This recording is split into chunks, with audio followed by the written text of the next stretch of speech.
Police కమిషనరేట్లో ఈ జనవాడ అనే గ్రామంలో నిన్న రాత్రి 6 గంటల నుంచి 7 గంటల మధ్య పోలీసుల సమక్షంలోనే దాదాపుగా 300 మంది బీజేపీ, ఆర్ఎస్ఎస్, కాంగ్రెస్, మిగతా పార్టీల గూండాలందరూ కలిసి ఈ చర్చికి పోతున్న దళితులను ఘోరంగా విచక్షణారహితంగా చంపాలని దాడి చేసింది.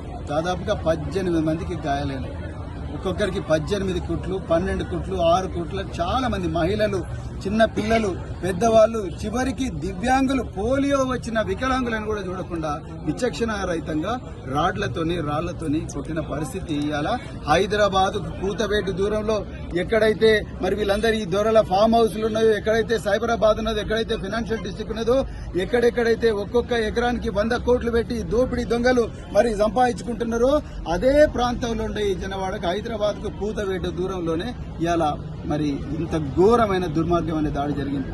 అదొక్కటే కాదు, మరి ఒకవైపు మరి ప్రధానమంత్రి మోడీ గారు అంటున్నారు రాముడు అందరి దేవుడు, రామరాజ్యం వస్తే అందరి జీవితాలు బాగుపడతాయి అంటున్నాడు. కానీ ఇక్కడ జరుగుతున్నది ఏంది?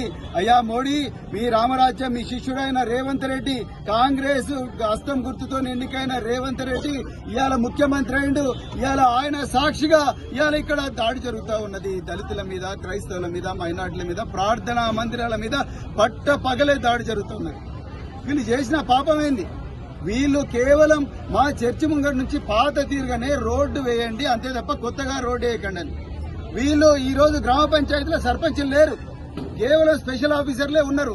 ఈ పంచాయతీని తప్పు చేయాల్సింది స్పెషల్ ఆఫీసర్, కాంట్రాక్టర్, లేకపోతే హెచ్ఎండిఏ ఇంజనీర్లు చేయాలి. కానీ ఇవాళ బీజేపీ, ఆర్ఎస్ఎస్ వాళ్ళు, మాజీ సర్పంచ్ భర్త, వాళ్లకు ఏం అవసరం ఉన్నది ఇక్కడికి రావడానికి? ఇవాళ వచ్చి మాదిగా లంజా కొడుకులని తిట్టాల్సిన అవసరం ఏమున్నది? ఇదేనా మీరు? ఇందుకోసమేనా తెలంగాణ ప్రజలు మీకు ఓటేసింది? టీఆర్ఎస్ ప్రభుత్వాన్ని గద్దెదించి కాంగ్రెస్ పార్టీకి అధికారం ఇచ్చింది ఇందుకోసమేనా? మీరు చెప్పాలి. ఇవాళ వీళ్ళందరూ ఓటేస్తేనే కదా మీరు ఇవాళ ముఖ్యమంత్రి పీఠం మీద కూర్చున్నారు. ఇవాళ వీళ్ళని విచక్షణ రహితం కొట్టింది. కనీసం పోలియో వచ్చిన దివ్యాంగులను కూడా వదలకుండా 18 కుట్లు పడ్డాయి అతనికి.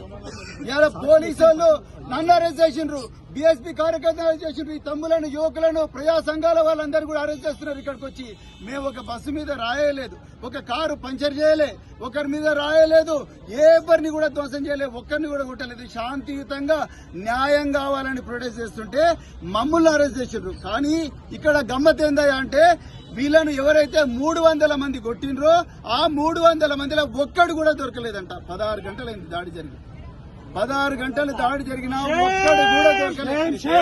అంటే మీరు ఎవరి పంచన ఉన్నారు? రేవంత్ రెడ్డి ఎవరి పంచన ఉన్నారు?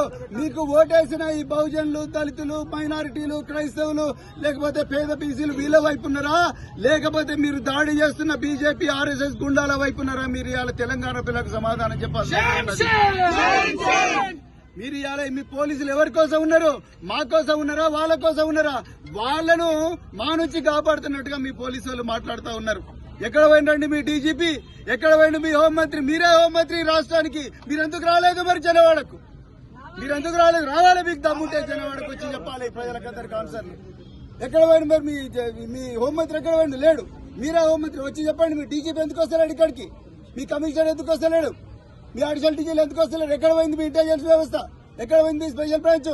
ఇంత గడబడి జరుగుతుంటే మహిళలను చూడకుండా కొడుతున్నారు. ఇవాళ వాళ్ళ ఊరికి కూడా వాళ్ళు పోలేని పరిస్థితి. అంటే మీరు ఇచ్చిన 6 గ్యారంటీలు అంటే మీ 6 గ్యారంటీలు గంగల పోను. మాకు మా ప్రాణాలకు గ్యారంటీ కావాలి ఇవాళ.